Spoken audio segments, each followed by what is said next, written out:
This is the View from the Bridge, official podcast of the Belfast Giants for kingdomofthegiants.com. Today's Tuesday, the 11th of January, 2022.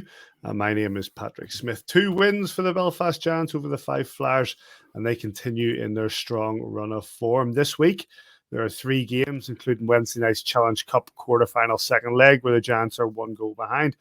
We have a lot of stuff to cover on this week's show. We're going to look back at those 4 points against the Flyers. We'll head down to training with Simon to chat to a few of the lads. Mark Garside is going to answer the fan agenda questions for this week, and we'll have December's Player of the Month winner to announce, but I think you know who it is anyway. We'll look ahead to this weekend's games with Aaron Murphy of Premier Sports, and we'll also be looking at the Elite League's Pride Week and hopefully be joined by Chris Lovell. First of all, however, Mr. David McJimsey, you well? Good evening, Patrick. Very nice to see you. And you, Simon? And a very happy birthday to you, Simon. It was last time. It's old news, mate. It was last week. Old news. We've been there. We've done that. Do you have a good day? I've stopped counting. It was good. It was good. A little trip to Scotland is part of it. It was. Yeah, I think you might have seen it on Twitter. I posted about being clamped. Genuinely thought it was a joke. But it turned out it wasn't. It was. Where were you parked? I was parked in the back car park of the arena. But it's been a complete oversight. I mean, Phonacab I still work for Phonacab, obviously a couple of days a week, but it was a complete oversight with regards to the car tax. And a car, ultimately, it's our responsibility to tax the car, but we didn't. No way you get a renewal letter and saying you have to, it's due tax. Yeah. We can't find it anywhere. We keep all the list of posts and we have a list of emails coming through. Can't find a reminder at all. So we've overlooked that, sorry. And when we come back, the car was clamped by the DVLA. But it's on private property, which they shouldn't have been. They're not allowed to go on their private property.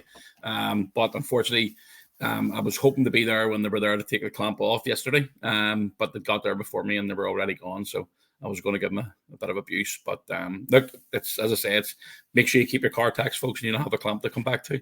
But all the boys... If it's on your drive, they can't clamp it on your drive, can they? I'm not sure about that, but I know they can't clamp you in private property. But the boys give me stacks. They're driving into the car park, and it just so happened. Oh no, Nigel, the bus driver, parked it right beside the car, and and of course the rings around the bus going, "Happy birthday, Kitchy," and 160 quid later for a fine. I had to get it sorted out, but it is what it is. Well, these things happen. Yeah, certainly do, mate. Listen, that's just done now. You know what I mean? You sign it off, forget about it. But a good birthday nonetheless. No, I've got a great day. Yeah, it was good. It was good crack. Obviously, the night before we get the result, but my mate JJ Pickenich scoring the penalty shot winner, Davy, just to bring that up. And then the obviously the trip back was good crack, and I've spent the rest of the day with Jasmine, so it was all good. Good stuff. Well, then, listen, let's get stuck into those 2 games against the Fife Flyers. And as we normally do when it comes to 2 games like this, I'll run you through the statistics and then we'll talk about the games. The game that took place on Friday night against the Fife Flyers was a 4-1 win for your Belfast Giants. Goals from the Giants coming from David Goodwin, Ben Lake, Lewis Hook and Slater Doggett. And the only goal for the Fife Flyers coming from Carson Stadnick. Shane Owen was in goals for the Fife Flyers, 46 shots on, 4 goals against. Jackson Whistle in goals for the Belfast Giants, 25 shots on, 1 goal against. And the referees that night were Dalton and Stefan Hogarth. And then we go into, I'm going to try and do this really quickly and bring up the other stats here. But yeah, we go into the game that we travelled over to Fife to take on the Fife Flyers in their own barn. And it was a 3-2 overtime win for your Belfast Giants. The goals for the Fife Flyers come from Tommy Yuckin and Michael Nicholas. For the Giants, Mark Cooper, Jeff Baum, and then it goes into overtime, and a penalty shot in overtime slotted away by JJ Pickenich. Shane Owen, 32 shots against, 3 goals against. Tyler Beskorowany back in nets, 32 shots on, 2 goals against. The 2 referees that night were Pavel Hallis and Daniel Ferguson. Davey, the Giants are on a bit of a roll, and Friday night was quite the example of that. Yeah, and saying that, I felt that the Fife Flyers played pretty well. Certainly in the first period, they came out quite strong, and it was good for us to go into that first period break with a bit of a lead. We talked last week, I guess, on the show about trying to come up with superlatives when you're going on a 10-game run. It becomes harder each week to find something different to say, because we've played quite a similar kind of game for the last lot of week. That suffocating forecheck, the top line's coming up with really pretty plays, and you see this if you're watching it on YouTube. This play where JJ comes out of the corner, feeds Conway, who gets it in front, and we've played that. And it might even be Goody that scored him 2 or 3 goals this season, where he's skating across and takes a puck past the goalie and drops in behind. And then a really nice, we come up with a power play goal from Ben Lake, and just before the end of the first period, a really, really nice shot just over the pads of Shane Owen, who played pretty well over the course of the weekend. He was pretty good on Simon. Maybe come back more on it, but he was pretty good on Friday night, I felt. And it took a lot. It took a real quality play to beat Owen on Friday night, and unfortunately we've just got that wee bit of puck luck at the minute going for us as well, where we're getting a few breaks in front of net and taking those opportunities as it came along. Really, really good in the circle again both nights. I think perhaps on Sunday night it was I think Friday night, Scott Conway was nearly 80% in the circle. I think ourselves 65% overall. It was a game we could have Fife could have maybe got another goal. We probably should have had maybe another couple, sort of 6-2, something like that, probably a more reflective of possession and that kind of thing in the game. But a good win to keep the streak going and take it up to 9 at that stage. Simon, I think Davey just made a good point there, especially in that first period on Friday night. Shane Owen was standing up strong, because even if you look at the shot count that night, 46 shots on Shane to 25 shots on Jackson, the Giants were putting him under a lot of pressure. And again, in that first period, I thought, oh no, Shane Owen's going to be having one of those nights.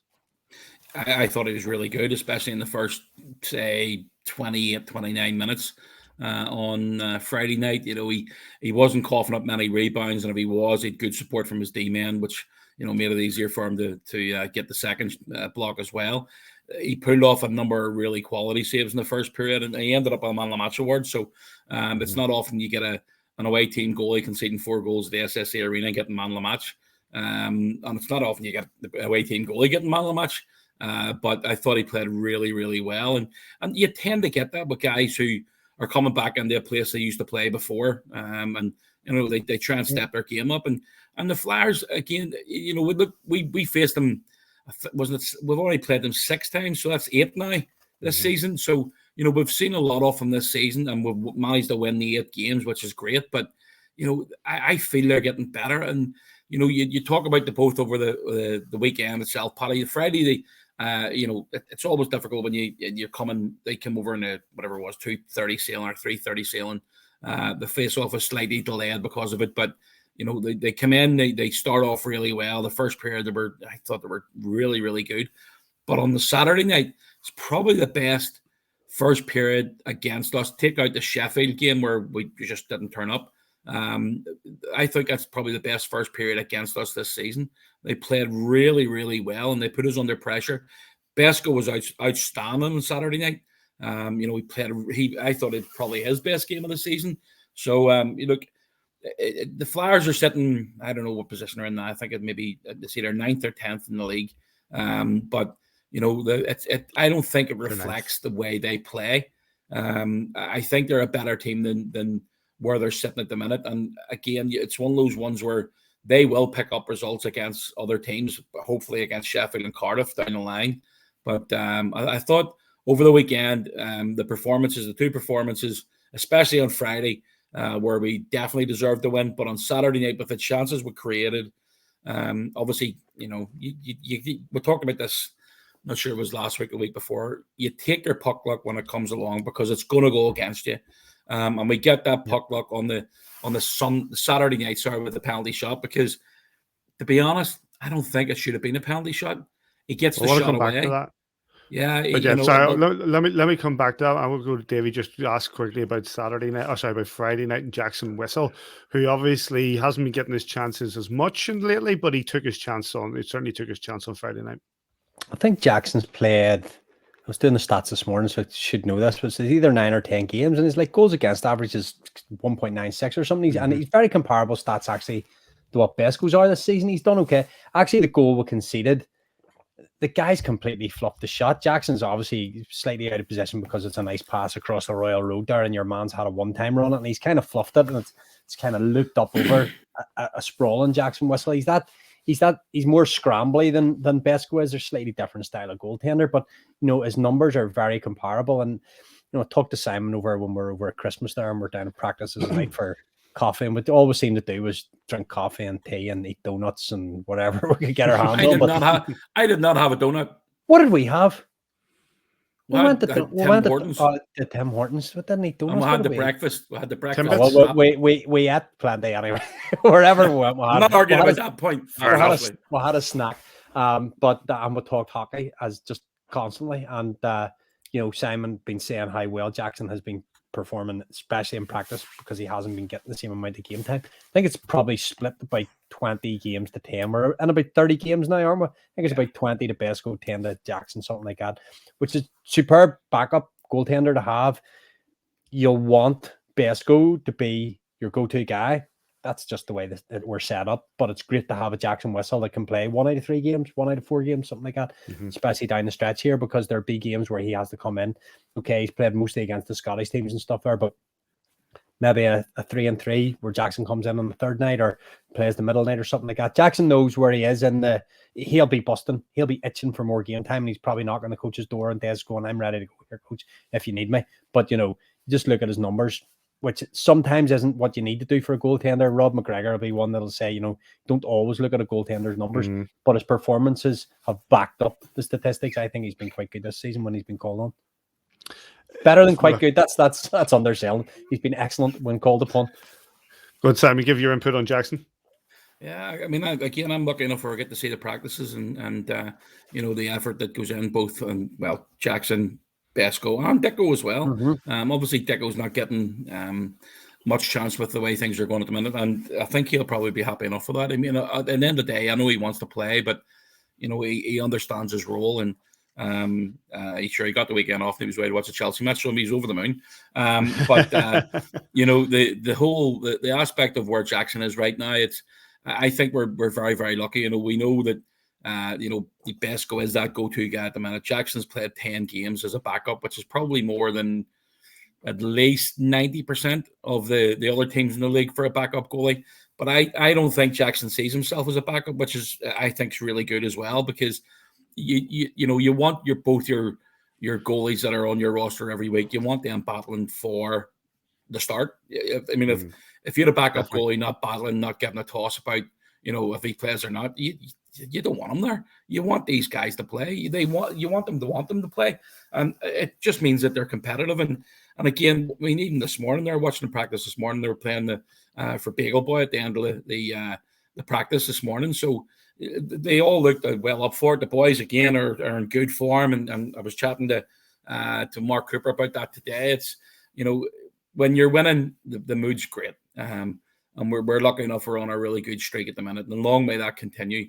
But we're now going away from it for a couple of days to concentrate on the Challenge Cup before the Friday game with the Cardiff Devils. So it's great to have 2 goalies where you can, as I think I pointed out this to Davy, I don't mind 2 players.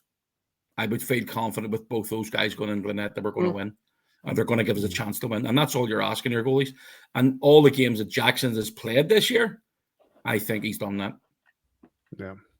Let's move on. Well, the highlights from Friday's game are available, of course, on YouTube from Belfast Giants TV. And let's have a quick move on to Saturday's game, Davy. And Sis mentioned there that the first period was as tough as the Belfast Giants have had it all season. I think I WhatsApped Simon at the end of the first period with virtually the same words. So I thought the Fife Flyers were absolutely excellent in the first period of the game. Besko, and we've just talked about goaltending there, Besko, Jackson, whoever was going to be in nets was going to have to absolutely be on their A game, and he was for us to go in. I think it was 0-0 at the end of the first period. I'm right, aren't it, there, Simon? Nothing else at the end of the first. Yeah. And a large portion of that was down to Tyler Beskorowany standing tall in net. Good team defense at times as well, but really when it came to the crunch, there was times where they had real proper grade A chances against us, and Besko came up big. So absolute credit to them. They came out flat. You talk about the travel days, and Simon experienced the travel day, early morning coach, early boat, long trip to Fife, no matter what way you square it up. It's a long trip across Scotland to Fife. I don't know what you did in terms of stops and stuff, Simon. Fife had to do it twice before we got there.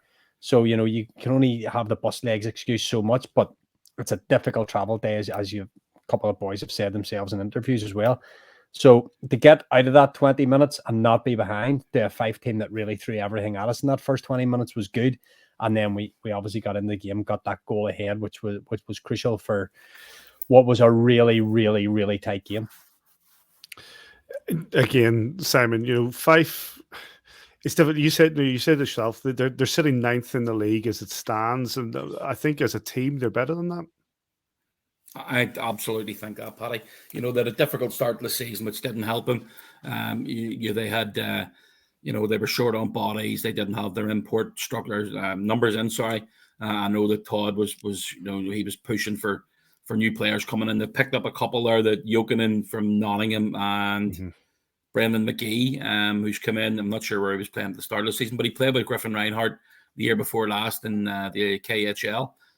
So, you know, you don't get the KHL if you're a bad player. So, you know, I thought he was okay at the weekend as well. He had a couple of good opportunities. And did he get the goal? I'm not sure if he got one. Tommy Jokinen got the goal.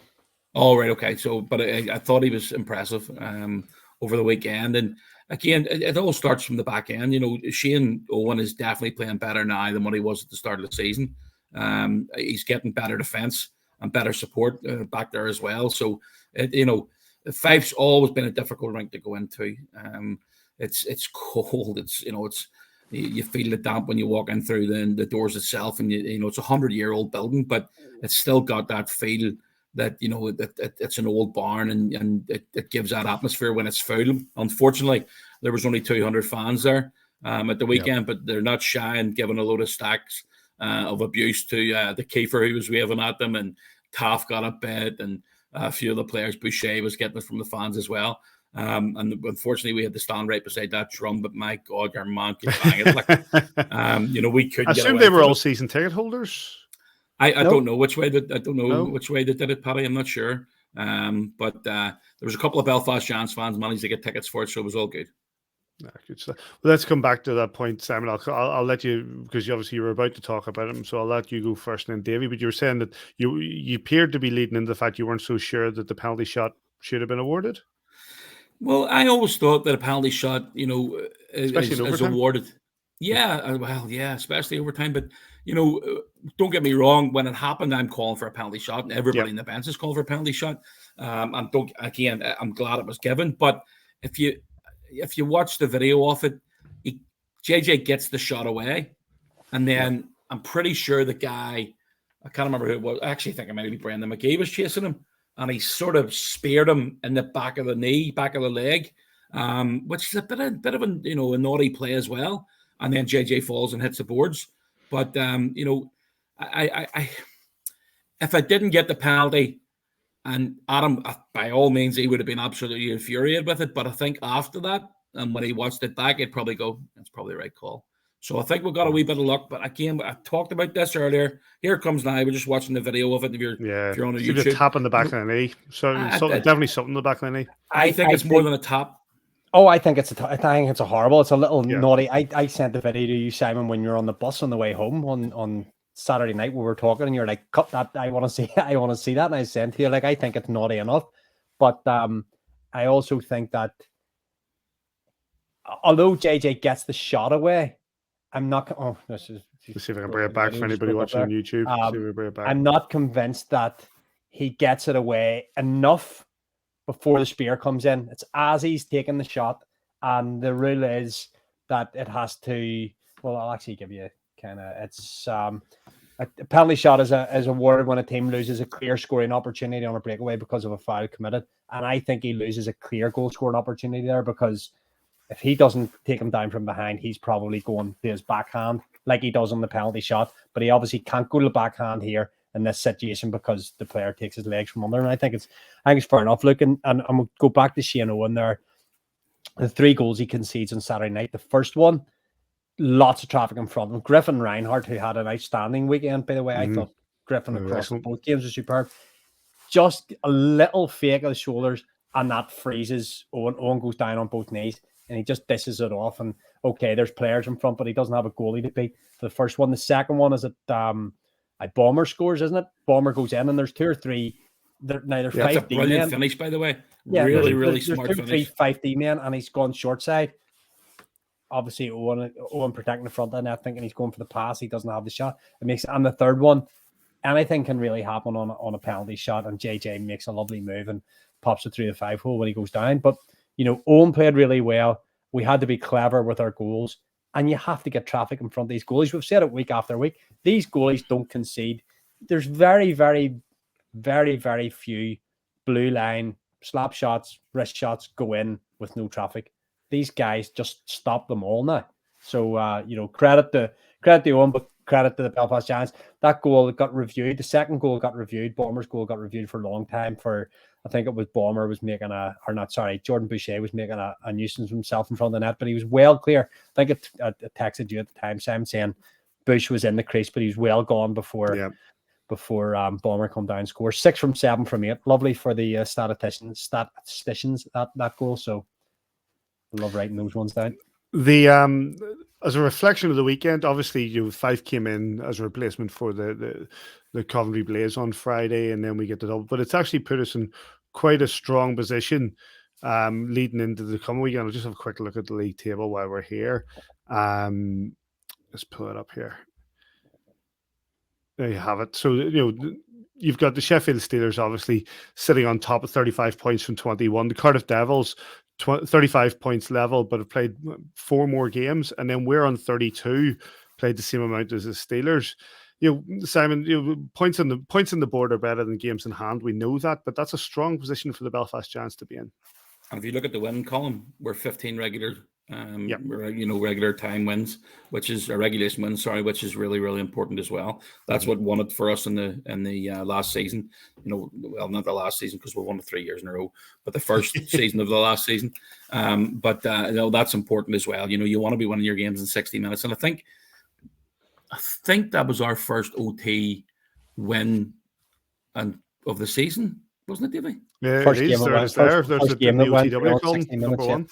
Yep. Yeah, so it's again, you want to win your game in 60 minutes. It takes a lot of pressure off you from down to 3-on-3 with a short bench, especially. But again, over the weekend and the chances created. By the way, we haven't really touched on it.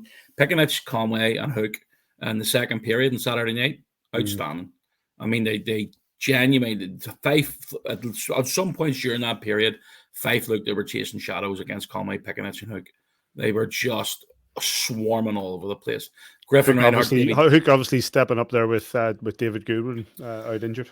Yeah, Goody missed the last period on Friday night and then didn't travel on Saturday. So, but Davey touched on Griffin Reinhardt there. I thought defensively we were very strong all weekend, but losing Cam Knight for the weekend, which sort of dropped it down to 5D for majority of the weekend itself, is always tough as well.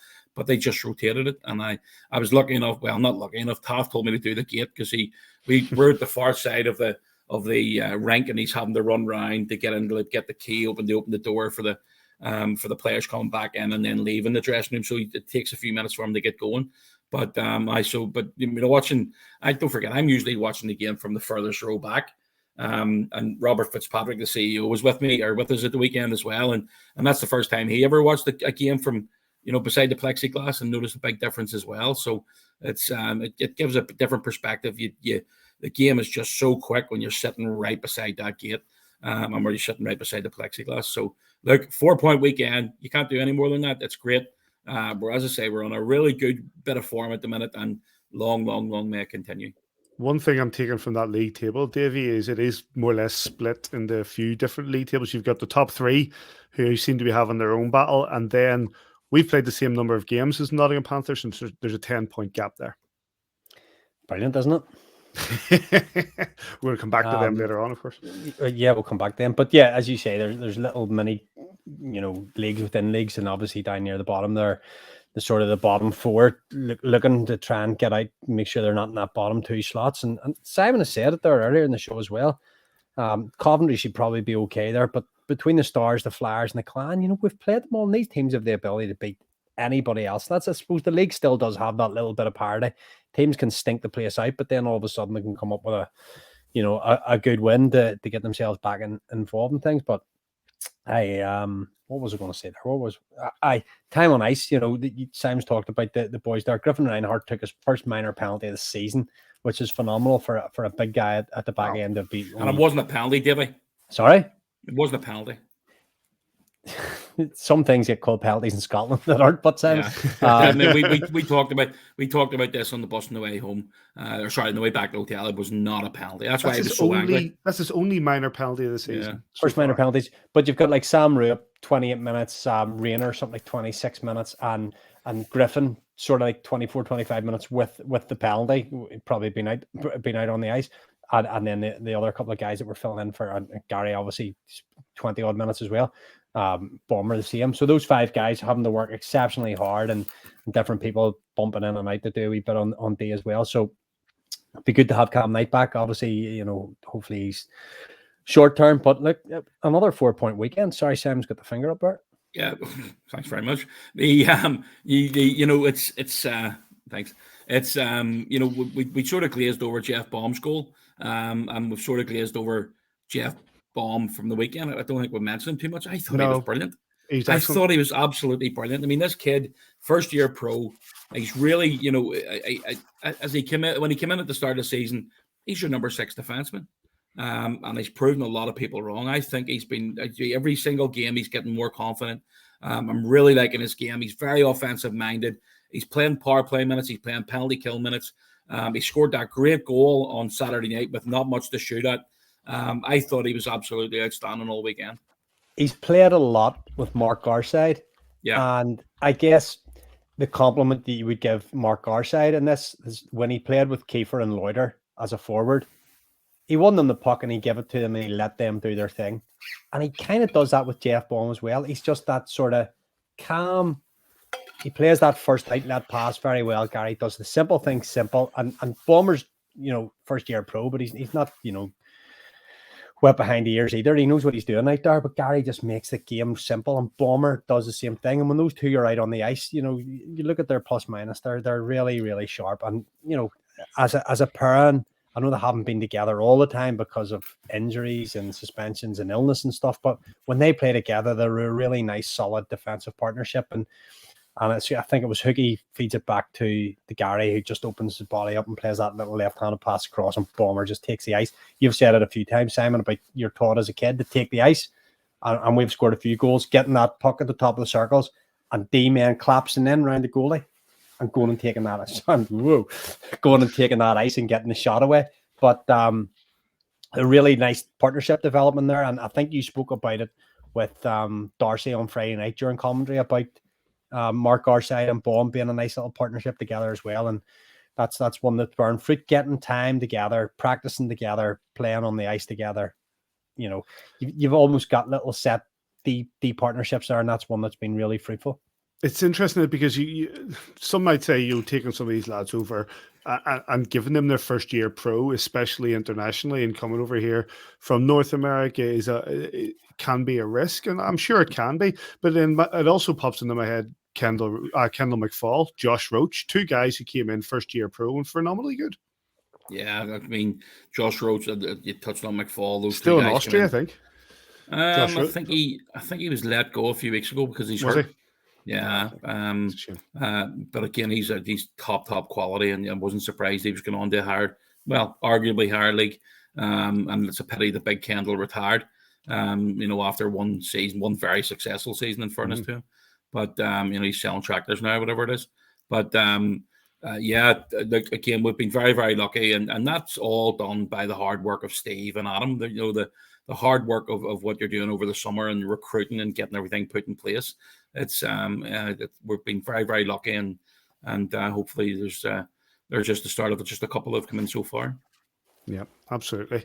Right, let's move on, gentlemen. Okay, the highlights, I think, from the Fife game should be on Fife Flyers TV on YouTube. Usually takes a few days. Might take as long as the Nottingham Panthers, which usually take about a week to put out highlights. I've noticed that the Panthers when they're out the next day. Oh yeah, of course.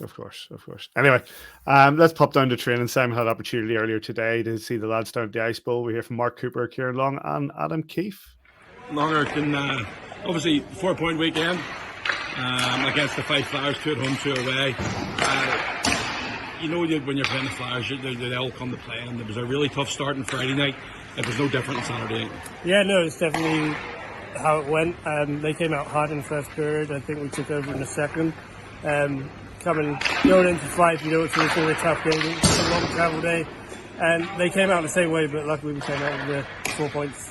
It's one of those games on the Saturday night, especially back and forth, and obviously, coming up with a wee overtime shootout winner, everybody's always pleased.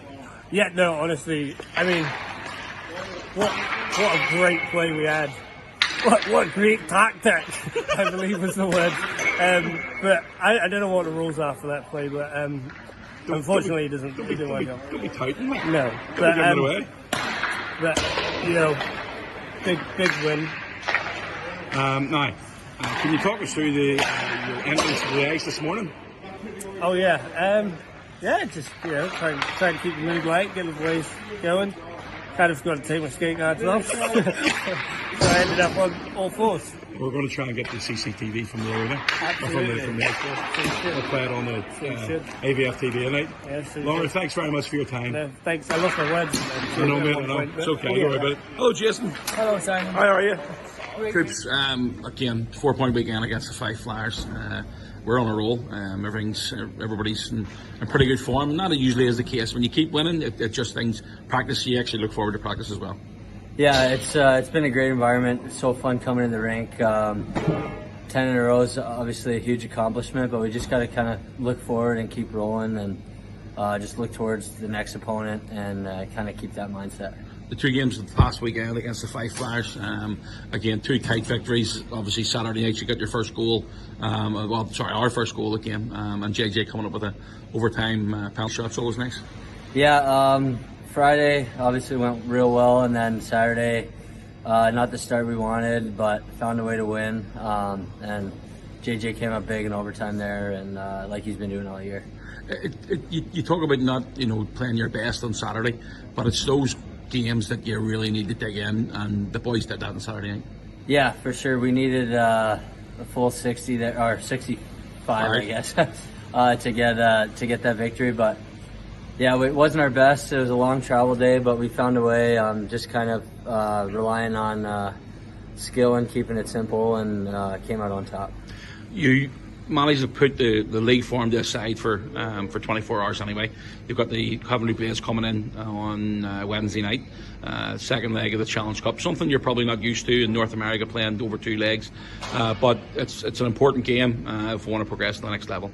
Yeah, for sure. I'm taking the approach of it's just another game, not a Challenge Cup or aggregate scoring, but it's an exciting challenge, and hopefully we can get the victory tomorrow and then move on to the semis.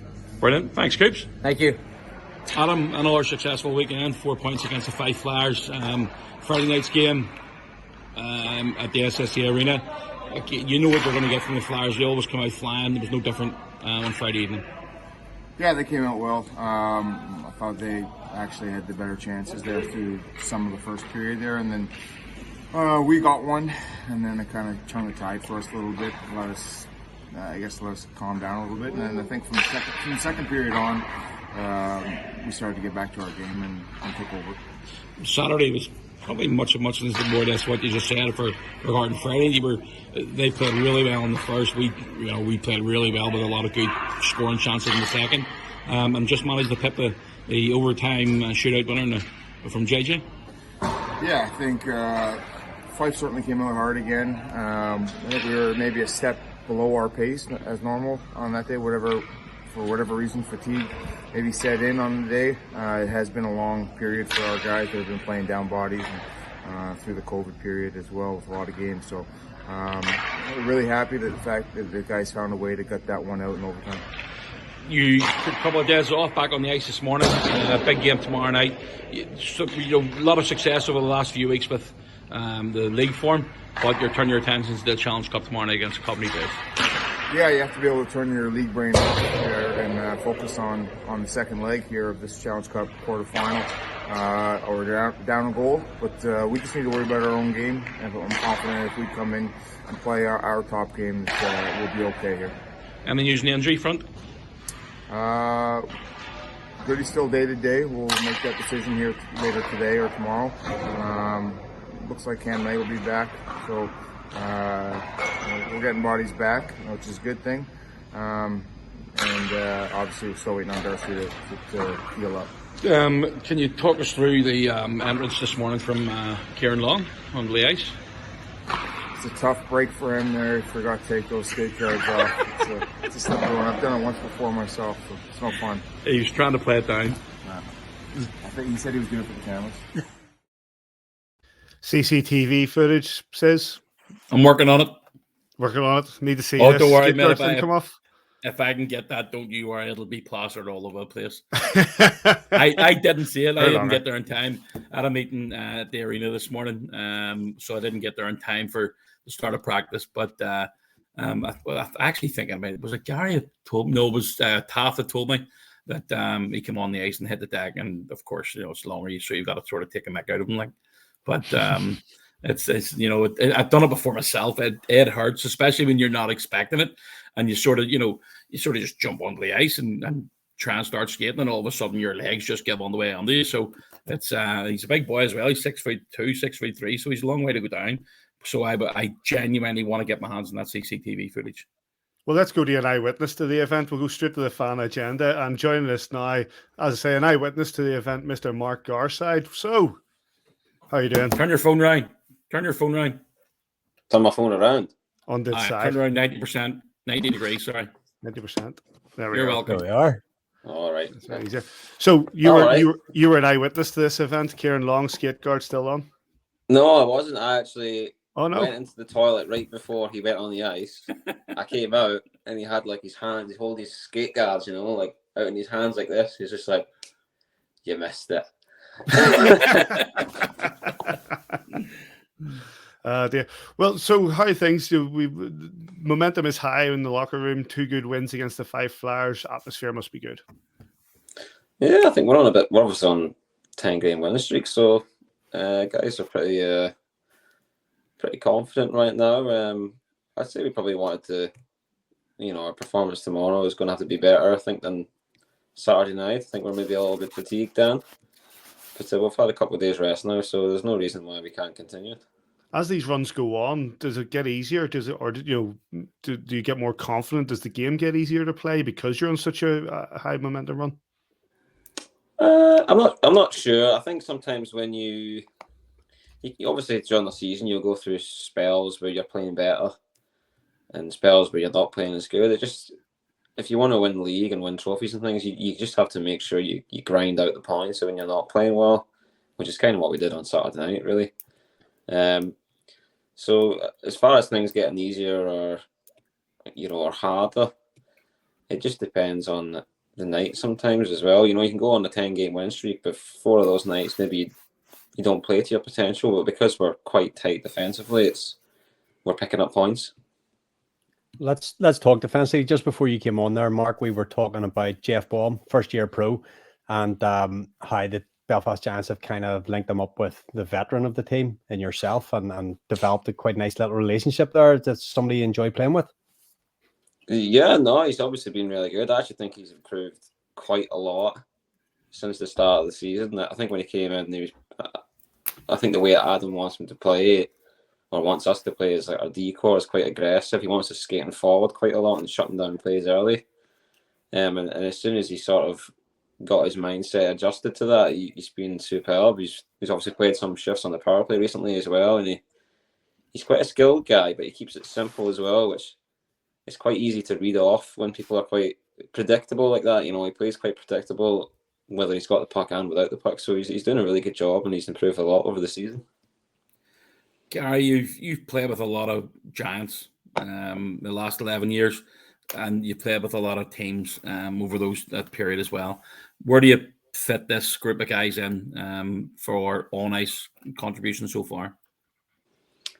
Good. I mean, obviously, the standard of the league's kind of fluctuated quite a bit in that time as well, and the sort of roster size, it went up and up and up, and then it's kind of went back down again as well. So I think before COVID, the roster size has got to a point where injuries didn't affect things as much because we had more players. Whereas now, if guys are out for a few games or weeks at a time, I think it'll affect any team really, because you just don't have the same sort of roster size. But as far as the team's concerned, I think we have a really good group of players. We're definitely very talented going forward. We have obviously some guys playing with confidence that, Pickenack and Conway and Goody are flying right now.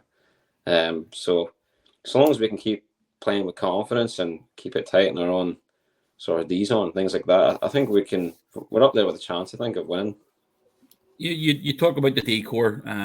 Obviously, over the weekend, you more or less the whole weekend you play with 5 guys, and you just run it. And I was up close and personal about it with Garsons on Saturday night, because opening the door for you, it was just rotating and rotating and rotating. There was nobody, even for the shorthand and the majority of the power play, which we didn't get many power play times anyway, but you just kept on rotating. It seems like you've got a very good chemistry with all the decor. Yeah, I think that's right. We're at a point in the season now where we've played quite a number of games and we kind of all know each other's game. But we're all playing the same way as well. The way that Keefer's kind of got us playing is we're all playing that way. So it's simple when we step on the ice. Whoever we're with, we know what we have to do and where we have to go, and reading off of the other D-man too. If we're all on the same page, it's seamless when you have to change D partners. Coming back to Davy's question in regards to the Bomber, and you were once a first-time pro, 2-time Rookie of the Year, but you've got I made reference to Josh Roach and Kendall McFall when they were here, and how these guys have come in for a first-year pro and can actually hit the ground running really well. Okay, Bombers come in maybe at a slow start and is growing into the role is a lot better now. But how difficult is it, do you think, for these guys coming from North America who are first-year pros trying to find their feet? I suppose it's probably a little bit nerve-wracking in terms of coming from college, a completely different environment, into pro. Obviously there's a lot of older players and stuff, but then at the same time with the leagues that they're coming from, especially Bomber coming from the NCAA, he probably would have played against guys that are going to play at a higher level in the elite league as well. So I think it's probably just the different environment and the different way of thinking about things. It was probably, I don't want to say a shock, but it's just the difference between what he's been playing with the last 3-4 years. As you see, once they get used to it, I think some of them can really, they're obviously young and full of energy and stuff, and if they're smart enough to adjust, they can do really well in this league. I'll go to Twitter for a couple of questions here, Gary. Aidan Quinn says, if you could add any previous Jan player that you've played with into this year's roster, who would it be and why? Ooh. Oh, I think the obvious one is Paddy Dwyer. He was lights out when he was here. Yeah.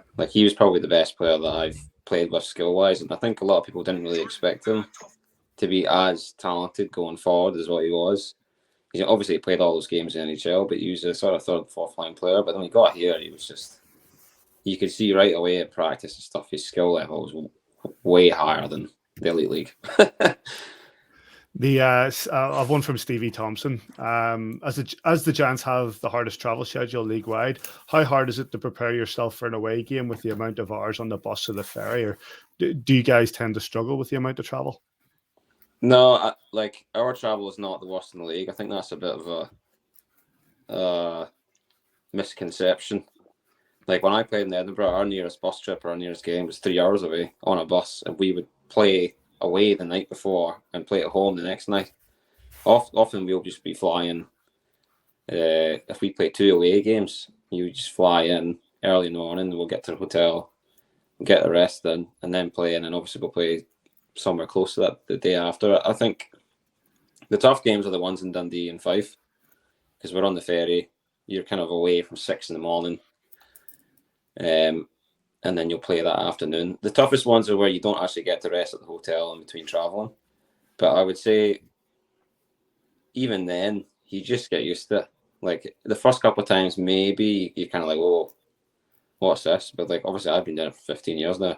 I absolutely love going on the bus. Gives me a rest, You talked there, Gary, about your time in Edinburgh and a couple of hundred games there, and like coming on for almost 600 games with the Belfast Giants. Did you ever think they'd be the kind of numbers you'd hit in the Elite League. And like, what's the future? Only 32, still plenty of years left in there yet. Yeah, I mean, I don't really know. I think when I was younger, you just sort of like, you just take every day as it is, you know. Whereas now that I'm older, especially once you start getting to about 30 years old, I always thought, like, after I come back from that long time that I was out injured, that I would like to play a certain amount of games for the Giants and things like that. So when I was younger, not so much, but now it's almost like a target, you know, trying to make it to the next milestone. What is the next milestone? What's the one you've got your eyes on? Oh, about 3,000 games, I think. Go to on 45. I'll never, don't knock it. Like, you're still in good shape, like, so, you know, it's you only practice for 25 minutes a day, so you've got a chance. I wanted to say to you about the accents in the dressing room. Obviously, you've lost a couple of Scottish ones over the last couple of years. Are the boys still, you know, one was borderline Scottish. One Scottish, and you don't know where don't know where Shane's came from. But you know, in the locker room itself, and you've got a couple of guys, you've a couple of younger guys around you, but there's a lot of experience in that dressing room. You know, we've played at all different levels, and with the one guy who is the one guy that's really stood out for you this year from the group that we have?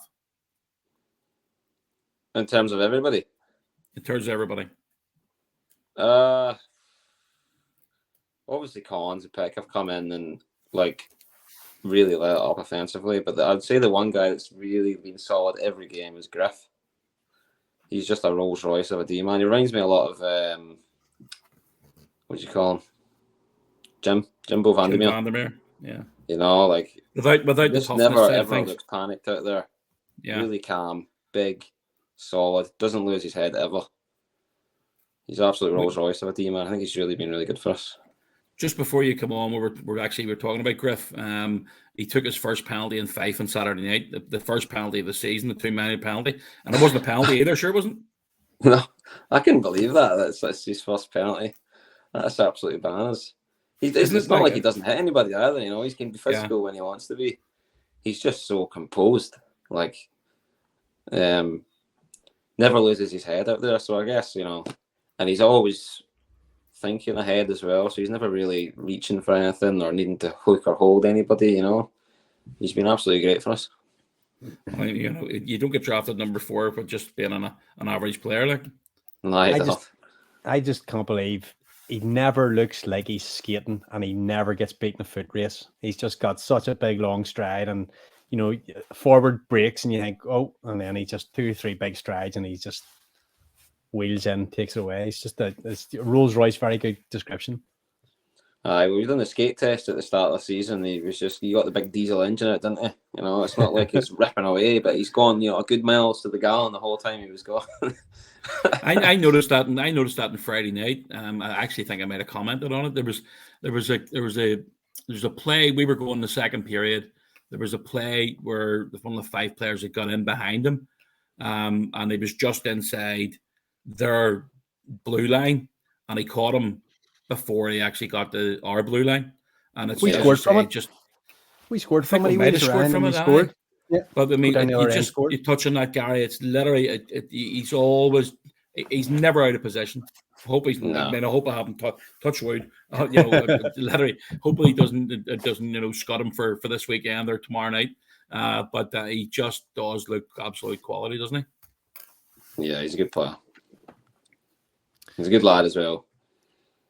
I'm going to ask you just quickly, because there are a few things here, maybe one more from Twitter to sort of wrap things up. But you had a taste. You've played, in regards to Team GB in the World Championship, you played D1A, you played D1B, you played the Olympic qualifiers. But last term, you got that taste of the top table. What was that like? And do you have that taste to go back again? It was really good learning experience. I obviously only played Russia and Sweden. It was really interesting in terms of how you obviously want to see how you matched up against a lot of the teams, you know. And it was funny, like I remember talking to Hookie about it, and we were sort of saying like skating wise, like our team wasn't behind any of those teams skating wise. It's just that when those, especially I remember playing Sweden, like laterally with the puck, they were unbelievable. That's where they really are more talented. Like, and the control they have over the puck and stuff as well was quite something to play against. As far as going back is, we'll see. Obviously, I have a family now and a working wife and things like that, so it just depends on life at home and how busy I am right now. But it was a really good experience going away and playing those teams, like, and obviously like seeing all the guys that I played with over the years. You know, your Davy Phillipses and your Dowes and Ben O'Connors and stuff. So good crack as always, and it was really interesting to see some of those teams, and even just watching. We went and watched Canada play America. It was I haven't been to watch like probably a high level hockey game in quite a long time. A strange environment to watch that sort of a hockey game in as well. What's that, sorry? A strange environment to watch that sort of a hockey game be played as well. Yeah, although I kind of got used to it though when we were in Nottingham, just not having any fans. Watched a few games and went to Latvia and watched a few games as well. And we were the only fans there. In fairness, you were used to when you were in Edinburgh as well. We're not saying about it. I was trying to think of what that's what it was. Couple more from Twitter. Teal Trooper just asked, do you have a favourite season that you've played? Ooh. I'd either have to be the second year I was here where we won the league, or the year last where we won the league. Obviously, the first league one is special. Yeah. Because I'd never been even close to this really until this season I came to Belfast, and then we missed out by a point. So that whole year it was all about, like, we were really geared to winning the league. And by the time we came to the end, we won it on home ice and stuff. And that's the kind of stuff we remember, you know, winning it on your own rink in front of 5,000 fans. It was great. Yeah. I think the third time we won the league was special because the season before I had missed 10 months of it basically. So I was coming back into it, and you know, the old saying is, you know, you don't know what you're missing until you don't have it. And not playing for 10 months, it really made me realize like how much I enjoyed playing hockey and being in the room and, you know, all the camaraderie and stuff. And so that year, I think I just enjoyed playing more, and obviously winning at the same time made it really good. Well, you know, fantastic. And we have one last question from Twitter, and it comes from a Davy McGimpsey, who asks, when is the next album coming out? I told you it's sometime next decade. Like, we're in the decade that is next decade, so maybe like 2029. Then we got a few stuff over the pandemic, and then obviously there was like lockdowns, and the guy I play with and record with, he also has a full-time job and children, so it's tough to fit the time in. You know, it takes a lot of hours to make an album. You don't really realize until you do it once a week, and you're like, this is going to take us 10 years to make this thing. So 10 years then. We talked about the Beatles. Your next testimonial. Launch it as your next testimonial. Yeah. the Beatles turned out like 20 albums in a week and a half, mate. Come on, you do better than that. They're getting paid to do it though. No, fair enough. The obviously in the next week you've got 3 games. You've got the Challenge Cup game against the Coventry Blaze, at home to the Cardiff Devils, and then you go back to Manchester where you were beaten 3-0 the last time. So there's quite a bit of challenge in the next weeks or so. How are you guys set? Pretty good, I think. I know we've seen Coventry and Cardiff before. I know we lost twice to Cardiff, but I actually think we controlled a lot of the games when we played them. Coventry, we've seen, they're a good team, I think. The last time we played them, I think we ended up with like 9 players on the bench, so obviously it was a bit weird of a game. So hopefully we can pull that around on tomorrow. And Manchester, we know that they're going to be tough in their own building. They're always tough. You know, I think I looked at there was some stat online somewhere that they're the second highest, you know, points at home right now. Yeah. So obviously going there is always a tough game. That barn is just hilarious and challenging at the same time. Yeah. So you know, I think we know what we're getting into now. We've seen these teams before. We know we're going to have to be at our best to win those games, and I think if we train properly and prepare properly, we should be all right. Fantastic. Well, listen, mate, we really appreciate you joining us and answering some of the questions and stuff. And good luck in the next week. Thank you very much. Cheers, Gary. Big thanks to Mark Garside. Always great having him on the show. Always good crack. Yeah. Do you know what? One thing I was going to ask him, and it was last time he was on, we thought he was going to be captain. It was stripped off from Davy. Stripped Shocking, off him, given the shocking. you'd be But, devastated. Was that when he was on at the start of the season? Was he? I'm more Yeah. devastated that this album isn't even in progress yet. I love that. Actually, it's Marmite. Some people don't like it. Some people do. I love that folk kind of music that he plays. I have all his songs. I have. You can find them out there on SoundCloud and stuff. Actually, some of his music's actually really good. But in terms of the captaincy thing, like, I think it would have went well on his chest. He's been here nearly 600 games now, and he's as steady as anything. We talked about him earlier there, about when he played up front, and he was the steadying influence between Keefe and Loader. And at the back, no matter who you put him out with there, he's just dependable, safe, chips it out, gets on with his business, passes it on, lets somebody else do the fancy work. He knows what his role is in that team. Simon tell you about how his etiquette at practice and stuff, how focused he is there as well. So, he does everything that a captain needs to do. So disappointed to see him losing that C. I think it lasted for 15 minutes or something. I can't remember how long it lasted, but, he's always good crack to have on the show as well. He's a good lad. So really glad he's in Belfast and nowhere else. Yeah, really enjoy having him on, and thanks to everybody sent in your messages with the fan agenda. Right, coming up in just a moment, we've got Chris Lovell standing by to chat to us about the EIHL Pride weekend. But before we get to that, I want to just visit the Player of the Month award for December, sponsored by Phonacab. It says with nearly 800 votes cast, Jeff Baum and Tyler Brescarani were unfortunately bit part players. JJ Pickenich, 35.5% of the vote. But with 49.4% of the vote, it went, of course, to our guest last week on the fan agenda. That was Tyler Soy. David, you're a happy man. Listen, and in all seriousness, any of the all four players were very valid nominees. JJ Pickenich had an outstanding December, game-winning goals. First star of the game, crucial goals, power play goals, 5-on-5 goals. He did everything. He makes that line tick. He's so good, so strong in the puck. I talked to you, Paddy, and Coach on our other little WhatsApp about the number 12 of the Belfast Giants, how much of important players there's been that have wore the number 12 for the Belfast Giants. And I have likened JJ Pickenich as the best number 12 since Brock McBride. Like JJ Pickenich. Can't see him being in Belfast next year. Get golden handcuffs on if we can, but he's just got that ability to almost go wherever he wants to. He's so good. But look, Tyler Soy, we got behind his campaign. We got in touch with North America. We got the votes in, and that's all I can say. So he's 400 votes. I can guarantee you, if you go back through all the votes, there'll not be very many player of the months have been won with more than 400 votes before.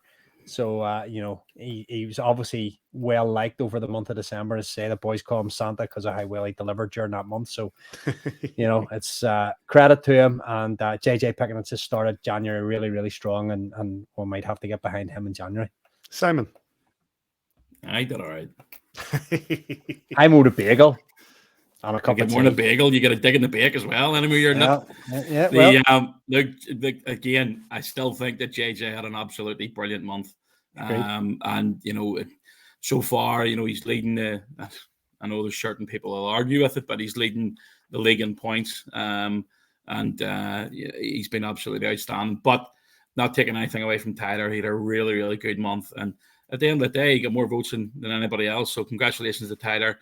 I'm really pleased. He had a difficult start to the season.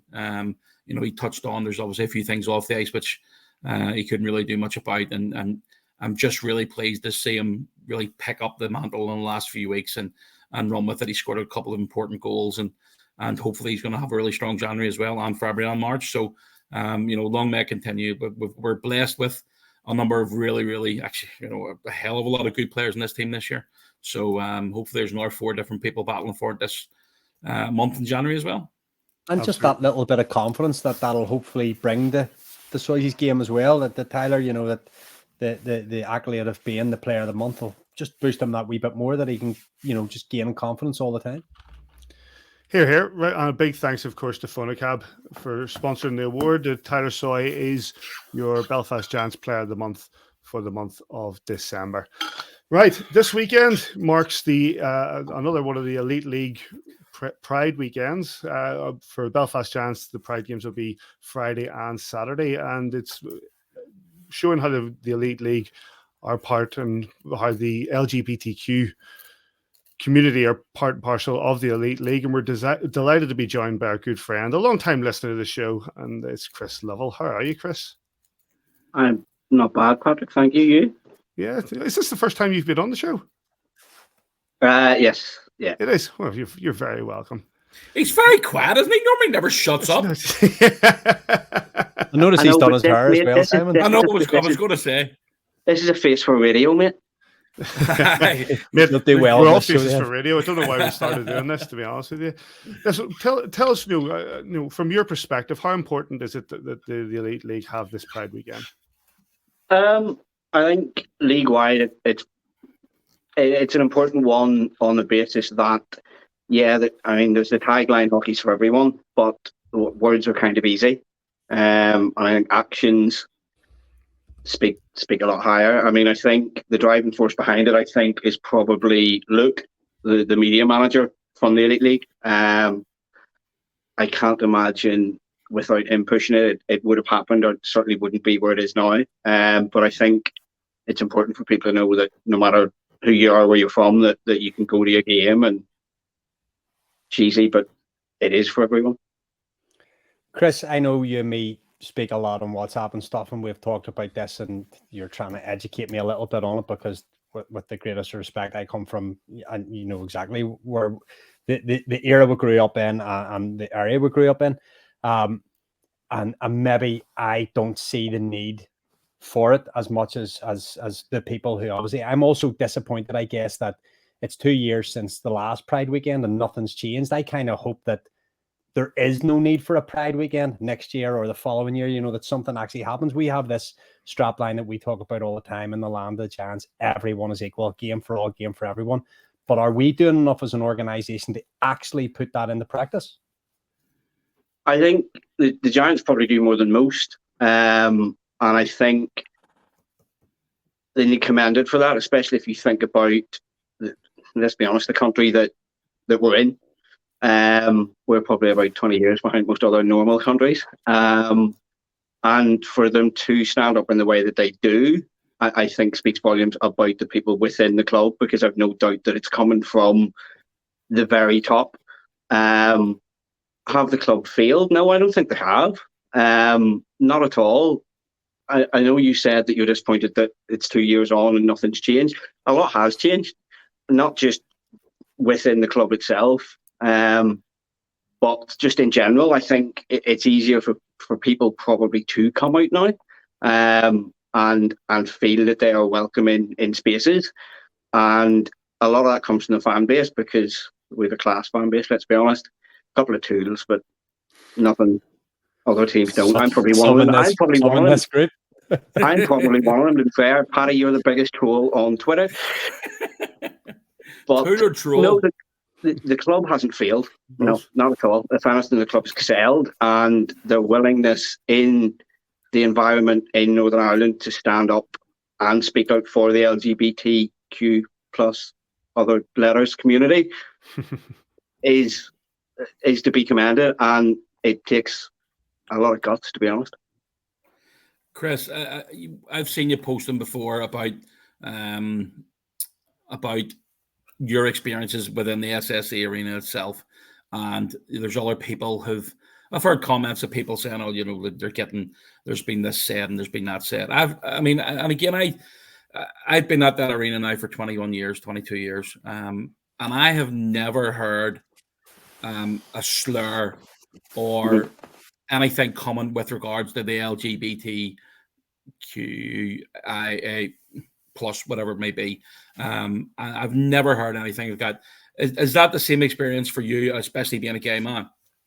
I've never experienced no, but generally that's probably because Big Mike's with me and he'd probably batter them, to be honest. But I've never heard it. I have heard of situations where it has happened to one or two people, but again, I would imagine that that's probably not from like your season ticket holder or somebody who goes there a lot, it's probably a blow-in who's there for the night, to be honest. And when I say 1 or 2 people, it's literally 1 or 2 occasions over the space of 20 years. And I think that's a good thing, because you're never going to eradicate it. You're always going to have idiots who think that they can say what they want and do what they want. But for me, I've never had a problem, no. I mean, sorry, Davey. I mean, I go out taxiing obviously for Funacab every once in a while, and I've definitely seen a change in and around the Belfast area with regards to the people that get in my car from the LGBT community. You see, there's, I don't want to use the word confidence. There seems to be a lot more, as you said, acceptance nowadays than what there was 10, 15, 20 years ago. And I think that's only common sense. And again, the world's changing. Hopefully, as Davey says, I absolutely agree with him. I hope there's a time in the very not so far future that there's no need to basically step aside and say, right, this weekend is going to be a Pride weekend, or this weekend is going to be that, or this, whatever it may be. And do you feel that, being from Belfast, do you feel that would be a valid point? Yeah, I mean, when I started going out years ago, what age am I now? 34, so a long time ago. Like, I wouldn't, for example, even my parents, I wouldn't tell them where I was going, because my dad would tell me, are you going to a funny bar? No, Dad, I'm not going to a comedy club, like. and that was just the way it was back then, And now I can go wherever I want, essentially, and it's never an issue. But yeah, Belfast are a lot more accepting, which is ironic if you look back 30 years that we're so accepting of things. And I love it. And I love going out, whether it's to Limelight, because Paddy loves a bit of Limelight, and Cranman, wherever it may be. Just I'm confident. There are other bars and clubs available where there's there are quite a few. Oh, there's more than one, absolutely. And hopefully it'll not be long, Simon, that there's a shiny new one in the arena. Here's hoping. Well, again, there's news coming about that soon. That's looking good. Obviously the Giants are come forward with, they've got, I think, shirts that are going to be worn on Friday and Saturday, and they're doing proceeds that will be going to the Rainbow Project. And hopefully, with regards to around the Elite League, there's a lot more awareness and maybe a lot more celebration of it. I know, we talk about celebration. I live in Manchester, and the Pride weekend here in Manchester is tantamount to Christmas at times. But but hopefully, the celebration and what it can bring, and the awareness it can bring to Elite League fans, and just create that safe and good environment for the LGBTQ community in the SSE arena and across the Elite League is just an important factor. Yeah, no, 100%. I hate praising Clan fans because the Carly for a start, but the year they did the playoff, I think they went for Pride as their theme, and they just went mental. They went nuts. But then, there's nothing else to celebrate. But they don't win anything, like so. But that was kind of the start of it. So I think, yeah, the league's getting a lot better. And I could walk into any arena I want, and I wouldn't feel any sort of animosity apart from probably opposition fans, but for a completely different reason. Yeah, and as Chris said, and I spoke to, actually, I think it was Simon I spoke to about this earlier on. I'm glad that there's that atmosphere that Chris and any LGBT person wants to go anywhere around this league, that there should be, it shouldn't even be a thing. I'm mates with Chris because he supports the same team as me. We have a passion. I'm not mates with Chris because he's got a boyfriend. I'm mates with Chris because he loves the same hockey team that I love. And our colours are the same. We wear our Belfast Giants logo on our breast, and we're happy, and that's where our pride lies. And I don't mean that to denigrate the Pride movement, but my pride in the Belfast Giants is that guy supports the same team as me, and anyone like him, and any of his mates are my mates because we support the same team. And I long for the day that we don't have to have a Pride night at the Belfast Giants because we don't need it anymore. Yeah, no, I'd agree with that. I mean, you could argue that maybe it goes further than the Giants. It's not just about the Giants, and it's not just about the Elite League, because sport can hit people who aren't massive sports fans. You know, it'll be noticed. What the Elite League does over this weekend will be noticed. And if it changes perceptions even outside of the sport itself as well, then that's an added bonus. But no, I agree. I long for a day that we don't need Pride. You know, we can have it just because it's good fun, but not because we actually need it to change things. And this is getting, we've got to remember we're an ice hockey podcast here rather than making any kind of political statements or anything, but bar painting a rainbow on your face or whatever, what makes it so much fun? I don't genuinely what is going to make this weekend's games against Cardiff and Manchester better because we're wearing a rainbow jersey. And I mean that with respect. For me, probably not that much, because I'm quite confident in myself, and as Kitchie alluded to earlier, I'm a bit of a mouth. I didn't say that. You may as well. You alluded to it. You did. You're not wrong. I mean, here, I'll give you a virtual. Can we give you a virtual high five? Is it going that way? I don't know. That way. But knock yourself out. Fill your boots. I don't like this. But it's for the people who maybe haven't had the confidence to come out, because it's a scary thing to do, and I can tell you right now it is. And explaining to people who have never done it and don't have to do it, you can't explain the fear, because you lose friends, you lose family. And if having a Pride weekend gives somebody the confidence to be themselves and not have to hide, that's what it's all about. And it's the fact that people still have to come out, and it's still a big deal. Like, look at Luke Plopper, I can't pronounce his name, from the NHL, and the fact that when he came out, it went all around the world. And the thing is, that's brilliant. But why is it news? Shouldn't be. Shouldn't matter.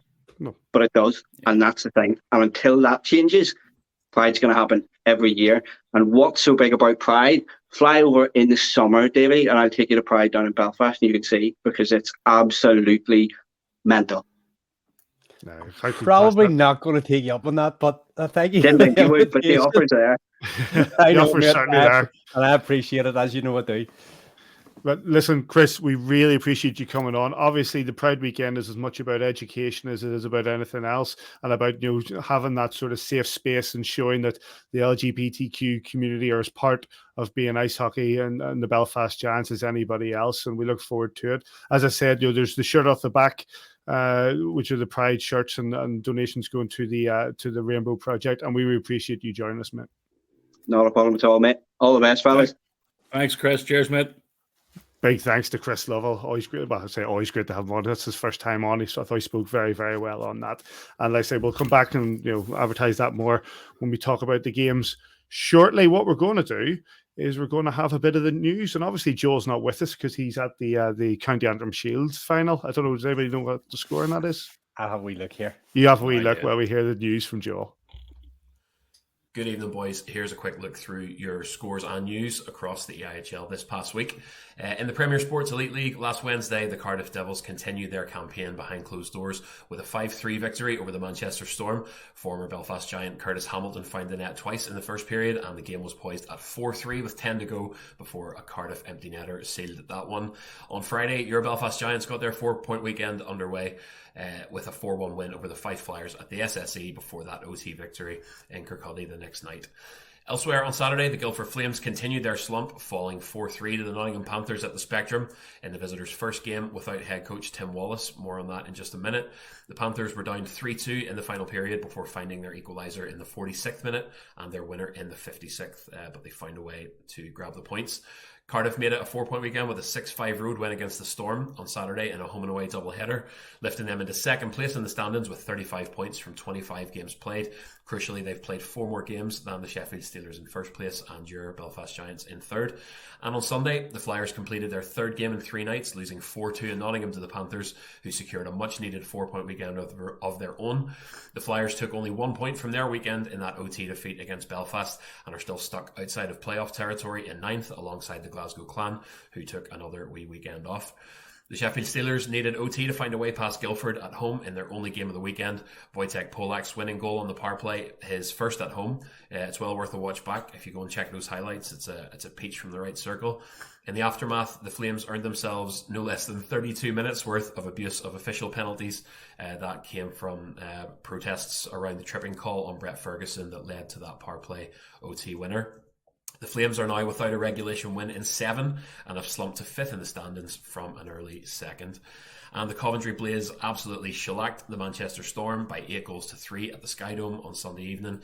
Storm coach Ryan Finnerty made reference to, quote, some stuff going on that they need to take care of that's far more important than this result in his post-game interview. So watch that space. That's your scores, and in your news this week, there's still no DOPS to report this year so far, so well done to everybody up and down the league for keeping it clean. As I'm sure you've already chatted about, and as I've already referenced, Nottingham Panthers head coach Tim Wallace was relieved of his duties the day after last week's AVFTB recording. Mark Matheson and Stephen Lee will take up the coaching reins on an interim basis, and Panthers director of hockey Guy Doucette said, we've had a run of extremely disappointing results, and in a results-based business, the time had come to make a change. We're now looking to bring in a new head coach, which along with new signings and the return of key players from injury will get us back on track to be a competitive team every single match day. Elsewhere, Zach Sullivan will play his 400th EIHL game as the show is being recorded tonight, Tuesday night. Interestingly, against the Glasgow Clan, the team that he played over 3/4 of those games with. Sullivan said, to do it in Glasgow, where I made my EIHL debut, is special. I still know a lot of people up there. I hope the Clan fans forgive me when I say that I'm a Storm player now, and we're looking for the 2 points tonight. Personal achievements aside, it's always about the team first. Congratulations to Sully on his 400th game. COVID protocol. Yay. Following last week's show, Ice Hockey UK's Chief Medical Officer Dr. Matt Robbins addressed the EIHL's mysterious COVID protocol in an interview with Luke Fisher. You can find that video on the Elite League website, and again, it's well worth going and spending 10 minutes of your time listening to that chat. Dr. Robbins stressed that no 2 situations are the same, that teams are spread across the 4 jurisdictions of the UK, and that things have gotten much more complicated since the EIHL streaming series during lockdown. And the clear message from the interview was that the COVID protocol is a set of guiding principles, similar to what the IIHF and the NHL have in place, and not a rigid set of rules. Have a great show, gentlemen. I'll see you soon. Happy birthday for yesterday, Sis, and that's your news, Patrick Smith. Thank you very much, Joel Neal. Is Joel a happy man at the minute? Joel's a happy man. 1-0 to the Harbour Rats. They retained their County Antrim shield, so the bin lid goes back to North Antrim. That big bin lid heading back up to Mid-Antrim. Mid-Antrim. The main key thing from that load of news, I have to say, is Tim Wallace. Now, we spoke last week about after we destroyed the Panthers and about how difficult it was for Wallace and for Guy Doucette, but that the team that was put on the ice was probably an expensively put together team that was being, in my opinion, badly coached, badly run, and within a couple of days, Tim Wallace is out of a job. From my point of view, Guy Doucette certainly has a lot of questions to answer also, but I guess the first person that's gone is the coach. What are your thoughts on that, Davy? Generally in sport, coaches get hired to be fired. Very, very few coaches start in a job and walk away from it in a positive light. Some do, some go on to bigger and better things, but generally when things hit the skids, the coach is the first one to be looked at. You've referenced there, Paddy, that was probably a quite expensively assembled. They've said themselves they were spending the cap and above probably. So, it was an expensively enough assembled squad in terms of equally as expensive, if not more so, than Sheffield, Cardiff and Belfast. They're the 4 people they referenced in that interview. Guy Doucette and Tim Wallace put that roster together. I've seen an awful lot of people on Twitter saying it's a disgrace that Tim Wallace is gone. Guy Doucette recruited this team and give it to him. that's not what they said. And in joint and tandem interviews that they did online at the time when Tim Wallace came in after the Elite Series, they said they were going to recruit this roster together. So Tim Wallace and Guy Doucette recruited this together. Neil Black has taken an awful lot of stick, a man that has bankrolled that club for many, many years. There seems to be a little bit of a stench out of Nottingham, even more than usual for us guys, and things aren't well there. The gas Tim Wallace and bring Mark Matheson in was probably the easy option at this stage, because it was kind of he was there. A lot of people were already saying, when Tim Wallace goes, Mark Matheson was the obvious one to step in and take the reins. I think Stevie Lee's maybe still out injured, so good for him to step in to help out on the bench there as well. Keeps him really, really involved in what's going on. They'll probably go after. There's an opportunity now, I guess, for them to sort of see this season through. I don't think we'll bring in a head coach before the end of this season. And they said that the search is on for a head coach, but you would imagine that Matheson will see this season out to the end of the season. Yeah, I don't see the requirement to try and bring someone in at a halfway stage or past in the season. They'll probably stick with that. There's maybe a root and branch, clear out at the Panthers needed. Sadly, we talked about Gary Moran passing away last week. The coach is gone. Could the head of hockey operations go as well? New broom, sweep clean, and start that franchise from the bottom up, because there's something not right there in terms of the Nottingham Panthers that, again, and historically, come Christmas, we have laughed about it over many years in this. As the Christmas decorations are coming down, the Panthers are going down the league at the same rate. And it's just something that's happened. And, I know we mocked about they've won the league championship once since Coronation Street started on the TV. I know we jest and all about that, but a team with the fan back and the financial back and the arena they have should be winning more regular season championships, or at least putting together more regular season runs at championships. They've done really well in cups. They've done really well in playoffs. Take nothing away from them. Would you swap the few championships we have had for a few championships they've had?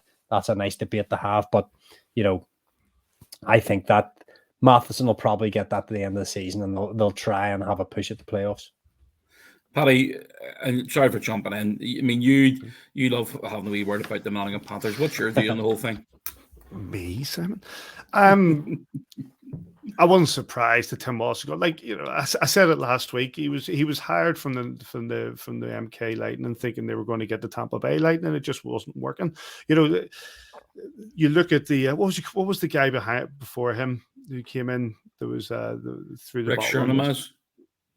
Rich Chernomaz, and he came in with a big reputation, and it didn't work again. And then then Wallace came up, and I totally agree with Davey. There's a root and branch sort of issue there that they have to go in and investigate and try to see how they can create not a brand new franchise. The betting is there, and I was listening to the Cat's Whiskers podcast there that they brought out after the sacking of Tim Wallace, and I was quite shocked to hear some of the stuff they were saying about Neil Black, and some of they were pointing of fingers at the fact that maybe he was focusing more on the Glasgow clan, and or maybe he wasn't, but maybe his heart's not in it, the investment's not in it. Would he sell the club?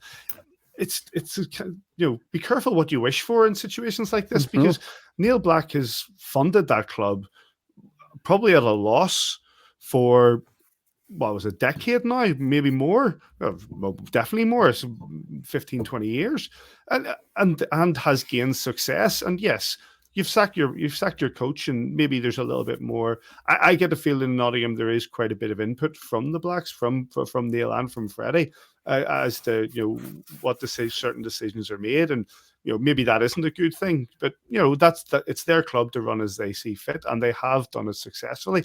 There was no talk. It's like, all due respect to the Manchester United fan on the panel and the Manchester United fans around the world, but when things are going well, there's no talk about the Glazers. When the things are going badly, then it's Glazers out. And it's the same in this. It seems to be the case that things have gone badly, and it's fingers are being pointed at Neil Black. You need to sell the club. You're not giving us enough money. My feelings on how budgets are not what you need to talk about. You get your budget, you buy your players, and you play the season. That's it. You don't sit in the stands and say we're not paying players enough. What the players are getting played is inconsequential. You can pay a bad player a lot of money. He's still a bad player. It doesn't change that fact. Neil Black has done a hell of a lot for the Nottingham Panthers, and probably will continue to do so. To get rid of him is not going to change your fortunes. What you need to do is you need to have the root and branch investigation as to how you're going to bring in the right guys. Guy Doucette has a lot to answer for here. He seems to have got away a little bit scot-free by getting rid of Tim Wallace and moving in Mark Matheson. I think Guy Doucette should be looking over his shoulder because the players who are on the ice are not fit for purpose. I think it's interesting that they got rid of Tim Wallace just before a run of 7 games against Scottish teams and Guildford. So they're probably going to go on a successful run under Matheson, and it's going to be seen as a plaster. They're saying that this our fortunes have changed now and give Matheson the job. A bit like Ollie Solskjaer in that respect. Is he the right guy to take the job going forward? Well, if he goes on a short run, will they put a contract in front of him? Well, he's only playing the Scottish sides, with all due respect to them, and then moving on to Guildford and Guildford in there as well. So it's an interesting thing. It's an entertaining thing because you're seeing the fan meltdowns that are going on left, right, and centre is hilarious on social media. And it's not like me to jump on it, but I do enjoy that. But yeah, what about you, Simon? What are your thoughts on it? I mean, both of you just touched on there about the certain people having a go at Neil Black. I don't see a bunch of people with a lot of money queuing up behind to take over the Nottingham Panthers. There's only 10 teams in this league. And anybody that puts their own money into an organization or, whether it's a company or whether it's an individual, if they're putting their money into an organization, they can do as they wish with regards to how much money they put in. Anybody that says that there's not enough money being pumped into the Nottingham Panthers, they need to have a look at themselves. They've been about for a long, long time, and they'll. I don't want to say hopefully will be because I have no love for the Nottingham Panthers. But if there's no Nottingham Panthers, if there's no Neil Black, there's that potential that there's no Nottingham Panthers because if he's not going to invest in that club, where are they going to get the money from? That means it's down to 9 teams. If it's down to 9 teams, and our friends in Glasgow, then Simon, 100%. So it could be down to 8 teams. If Neil Black wakes up tomorrow morning and says, "I've had enough of it all. I'm just going to basically wipe my hands off it, and I'll go and sit in my apartment in New York." What's going to happen then? However, I really don't care what's happening outside of Belfast. I've said it before. I honestly have no love for anybody, but I do agree with you. It should be about what's happening on the ice, and they haven't been good enough this year. Now, whether it's Tim Wallace's fault, whether it's Guy Doucette or whoever it may be, it's absolutely irrelevant. We're sort of having a bit of a laugh and a joke against the Nottingham Panthers at the minute. And you touched on there, actually, I've just looked at the score tonight. They beat Guildford 4-2 in the first leg of the Cup tonight. So they beat the Fife Flyers at the weekend 4-2. Yep. There's nothing to stop them going on a bit of form here and trying to pick up a few wins. And that's this league. It's a professional team. And all these teams in this league can beat any other team at any given time. So let us concentrate on what's happening here in Belfast and see what happens after it. But if they do go on that run, it'll be looked at Mark Matheson to say, you've went on that run, where Tim Wallace is sitting at home thinking, well, I could have went on that run. It's exactly the same team playing exactly the same or relatively similar systems. Why wasn't I given that opportunity to turn it around against opposition that we should have been beaten? He was shellacked by the Belfast Giants, but we've shown that the Belfast Giants are currently 10 points ahead of the Nottingham Panthers. You would expect that Belfast Giants to beat you in that. So don't get me wrong, I don't think Tim Wallace did a good job, and I'm not surprised that he was fired. But I am surprised that he was fired without giving him that sort of, okay, we're up against Fife and Glasgow and Guildford, so you've got 3 games to turn it around. But you see those interviews with like Guy Doucette and the one that was put out by the Nottingham Panthers, it felt like Neil Black was in the room watching him, and he was trying to say things very, very carefully. But again, anyway. I said it a couple of minutes ago there. I don't really care. I only care because I find it entertaining, Simon. I only care. I know you do. Right. And I'll give you a big thanks to Joel for recording that for regards to the news, and congratulations to Lauren on picking up the County Antrim Shield. Right. Quick look ahead to the fixtures. Simon's got a bit of a week off. Because Aaron Murphy's coming in. Belfast Giants against Coventry Blaze on Wednesday night, 7:00 in the Challenge Cup second leg. Giants are a goal behind. And then Friday against the Cardiff Devils in the league, their first visit to the SSE this season. And then we travel over to the Planet Ice Altrincham to face the Manchester Storm on Saturday. Earlier on today, I had the opportunity to chat with our good friend, Mr. Aaron Murphy. Mr. Aaron Murphy, how are you? I'm good, Paddy. How's things? Happy New Year. Are we still saying Happy New Year? I guess we are to people we haven't seen.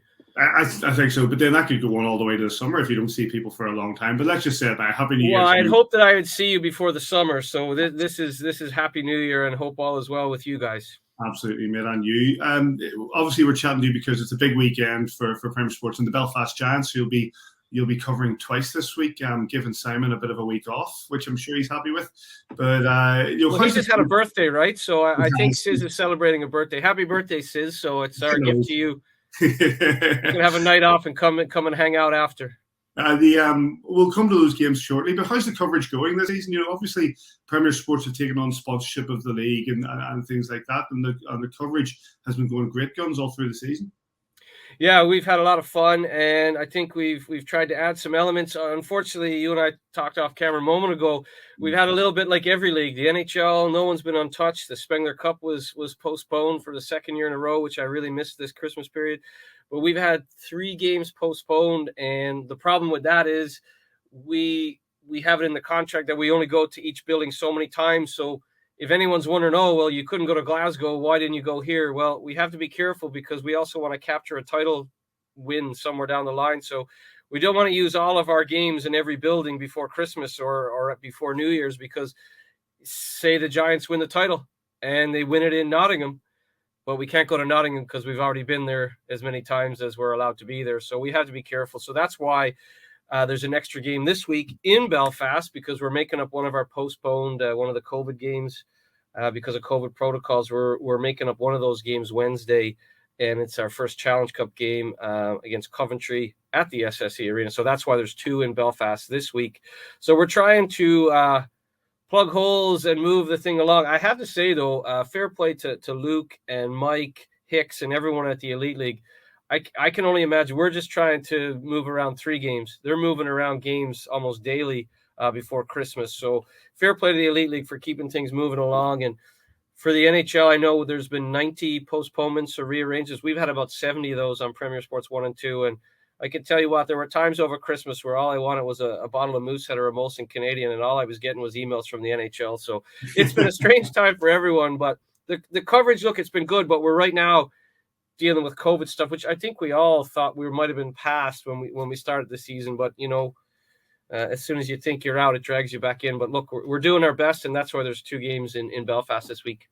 I'd say you're absolutely right, and the way that the schedules have been devastated right across the hockey world. You mentioned the Spengler Cup, the NHL, the World Juniors having to be cancelled as well, and what we're having now in the Elite League is, I agree with you. Credit is due to everybody behind the scenes who are rejigging these schedules, because you look at the likes, and we spoke off camera about the Glasgow Clan, and they've only played around 15 games of a 54-game season, and it's going to be their schedule's going to be so tightly packed coming in the run-in. It's very difficult to see how the league are going to try to move that, because it's not just about the guys playing the game; it's about the availability of the places to play the game itself. Oh, referees too, right? Referees, not just the players that have had COVID protocols. So there's so many moving parts. So I would imagine whenever Mike Hicks sees my name pop up on his iPhone that he doesn't want to talk. But in fairness to Mike Hicks and everyone at the Elite League board, everyone has sort of mucked in and tried to help out as best they can and said, you can come here, you can come here. But we really do need to be mindful. The Elite League still is the main thing is the league. And we want to capture the league, so we can't just keep going to the same building every week because other games are postponed. So it's been of a juggle. We hope that people can be patient. We're trying to be patient. I mean, I wanted to be in Glasgow last Sunday. I wanted to be in Fife, I believe, January 2nd. I wanted to be in Dundee December 22nd, but these things were out of our control. We got in a game in Nottingham on December 27th, which was a sold-out game, and we tried to pay respects to Gary Moran. So there's been so many things that have been going on. And when you wake up that morning on December 27th, I saw the phone ringing and it said Mike Hicks, and I had just landed at Birmingham, and I thought he's calling to tell me that now the Nottingham game is off and I've flown over for no reason. And when he told me the reason he was calling, it was the news, sadly, about Gary Moran, and that put things in perspective for me. I go, it's just a hockey game. There's more important things. And so I had to refocus on how we paid tribute to Gary Moran and his passion for the Panthers. So, look, you ask about the coverage. I mean, we did it in Fife once as well for Toby Craig, the official. His partner's son passed away in a road accident, I believe it was, and we wanted to pay tribute there. So I think we've tried to include everyone, good, bad, and sad. And this is a show, I've always thought, whether it's Free Sports or Premier Sports, this is about the fans as well, or the people around the game. So hopefully the coverage has paid respects where needed and brought some smiles where needed too. Yeah, and you mentioned that game between Sheffield and Nottingham in Nottingham just after the sad passing of Gary Moran. I watched that myself, and I thought you guys did a great job, especially considering how quickly it happened on the game that was to happen that day, and no better man to be stood beside you to talk about Gary Moran at that time than Paul Eadie. Yeah, and Paul got choked up. You forget how long he goes back in Panthers folklore, and that includes Gary. And you look up down to our left and you see Paul's number 22 retired. Gary was a big part of that. Gary organized Paul Eadie's testimonial. So he got choked up. He went down on the ice then as well. He had to run back up, and I teased him about that to try and get him to smile because he was out of breath. But long way back up. Oh boy, he was sprinting too because he was afraid he'd miss a goal, and I'd be looking for someone to analyze. Maybe he was worried that Chris Ellis would steal his job. I don't know. But I find those things hard. I knew Gary not as long as Paul is, but when Paul got choked up, I almost got choked up. But like, you think about the family and you want to pay respects. So I just hope for the rest of the season, the game's more about smiles and stuff, but we're happy to pay tribute to anyone. But certainly for me, I look forward to these two games in Belfast for the action on the ice and not for sad news off the ice. Well, let's come to those. Obviously, the game against the Coventry Blaze coming up in the Challenge Cup. The Giants are behind in that one. And then what is going to be the first visit of the Cardiff Devils to the SSE Arena on Friday. Two pretty big games in this season.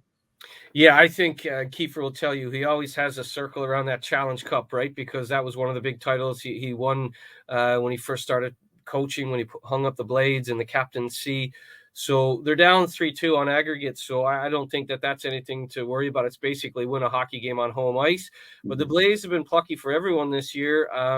I think Keefe will be pretty confident that they can overturn that 3-2 deficit. So it's a nice one for us to weigh in on our first Challenge Cup game. Of course, the final will be on Premier Sports. I'm really looking forward to Friday as well. I mean, you look at the standings. Yes, Cardiff have played 4 more games than both Sheffield and Belfast. But, I mean, for Cardiff, it's just win, baby, right? Just keep winning. Don't worry about the math of games in hand and all that. And Paul Eadie always says games in hand, they're only as good as what you do with them. You could lose all 4 of those games if you're Belfast or Sheffield. So Cardiff will be coming in thinking, just win. If you're Belfast, you're thinking, boy, we haven't lost in 10 now. Let's keep that going. And if they can win Wednesday and overturn the deficit on aggregate, they'll have some real good momentum coming into the Friday league game. But I think it's also a chance to throw down a marker. Let's be honest. The Giants and the Devils, they don't like each other much, and that will continue no matter what the personnel is on the ice. So a first visit, yes, but I think that's going to be a tasty matchup on Friday night. Absolutely. Well, give us a rundown then, Murph. It's yourself, Paul, and Caitlin, I believe, these 2 games. Wednesday, Caitlin will be in Belfast. So for the Challenge Cup game, we're on air 6:30 Wednesday, Challenge Cup quarterfinal action, of course. Myself, Paul Eadie will be back in his old stomping grounds where he won a league title. And Caitlin will be rinkside. Friday, Chris Ellis will fly in on his private jet, tag off with Caitlin. And that's 6:30 as well as league action continues on Premier Sports. Cardiff visiting the SSE Arena. I'm trying to juggle a lot. I've got the Champions Hockey League as well for London trying to overturn a deficit. So I've got a lot of math in my head. You'll have to excuse me, Patty. But yeah, no, 2 good games. And it's not just because I'm talking to you and it's a view from the bridge. You know I love my trips to the SSE Arena. I love to see Sis. I love to see Taff. I love to see you when you're there. It's just a good vibe and a good buzz, and I just look forward to getting back. And it's nice to have 2 games this week. Jump back in with both feet, so to speak. And it's 2 tasty matchups. I mean, I know the quarterfinals. It's a lot sexier in the semifinals and the final of the Challenge Cup, but it's a 3-2 deficit, so the Giants have some work to do. So the storylines over both those games are incredible for the viewer and for the Giants and Blaze and Devils fans. So hopefully we can do it justice. Thanks, man. Well, listen, fantastic. We look forward to the coverage, and thanks for joining us as always. No problem, Patty. Anytime. it's always great to have Aaron Murphy on the show. He was really busy today preparing not just for the trip up to Belfast on Wednesday, but the Champions Hockey League game between Rugla and Frölunda. If you're interested, Frölunda got beat. Rugla have gone through, and they'll meet either Tappara or Red Bull Munich in the final of the Champions Hockey League. That game is yet to be played. But listen, on that, big thanks to Aaron Murphy for his time. He's previewed those two games on Wednesday and Friday pretty well, so I'll not put you gents through it because I know how much you enjoy it. What I will say is Manchester is on Saturday. If it doesn't go well, you two boys will hear all about it on WhatsApp. But one bit of news that came through for that is that Matt Ginn will not be icing this weekend for the Manchester Storm. He's re-aggravated the injury that he had. He did play on New Year's Eve, I think, but he's re-aggravated the injury, and he won't be playing on Saturday against the Belfast Giants. Jason, is it Baka Shihua? I can't remember. Sounds about right, man. Is that about right? You'll have to say it in a few weeks anyway. But he's had his contract extended with the Manchester Storm, who tonight, I'll just have this tonight being Tuesday. 3-1 Glasgow. We're beating 3-1 in Glasgow, and Nottingham Panthers, I think, have won 4-2 in the Challenge Cup that was played tonight. Those games, Wednesday night, 7 p.m. at the SSE Arena and on Premier Sports. And on Friday night, the Cardiff Devils come for their first visit of the season. And that is at 7 p.m. on Friday at the SSE Arena. Get down there. And if you can't, then it is also with Paul and Murph and Chris Ellis on Premier Sports. And Saturday's game, 7 p.m. in Planet Ice. It's going to be that good. I think it is going to be that good, Simon. It's going to be the Saturday's game is against the Manchester Storm at Planet Ice, Aldringham, at 7 p.m. and on Storm TV, where I think the commentary might be done by a good friend, John O'Bullard. Any other business, gentlemen? I've just got one really quick bit. I know every week, and it goes without saying that I wish not so little anymore, 14-year-old Blake, all the very best. He's come through his surgery and all that. And absolutely love and prayers to him. But I'm going to give a shout out to his mum this week. She has been in London from whatever it is, August. 29th of August. Sleeping beside a hospital bed. I don't know what the setup is for her, but she must be exhausted. And all the mums out there and the dads, this is a trying time to look after these kids and all. But like, absolute props to her. That must be so draining and unfulfilling, and just so.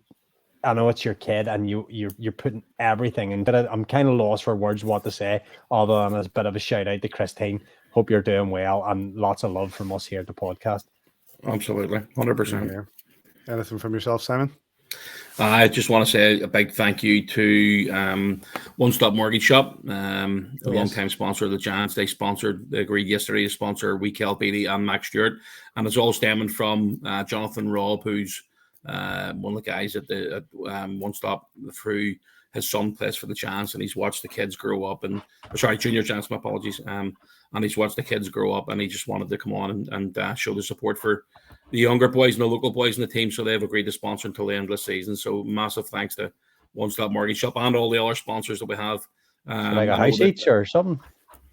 I think they're getting a 3-bedroom apartment in the Algarve sort of out each. So sounds about right. Wouldn't hold much hope about that. But and again, another massive thank you to Edge Coffee, who are coming in on Thursday morning to feed the boys after Wednesday night's games practice and optional practice on Thursday morning. So thanks very much to Edge. Will you make it down to practice? Will you make it down to practice on Thursday? All right. I reckon I'll be there for about 7:30 in the morning. But thanks very much. Just one more point that you've mentioned, Mac and Keller and the Hamels. Congratulations to them on being selected to the under 18 TGB squad that will be going to the World Championships in April. That's says that's fantastic for the boys. Listen, if you look through that whole roster and look where the kids come from, there's 4 Belfast-born kids in the GB under 18 setup.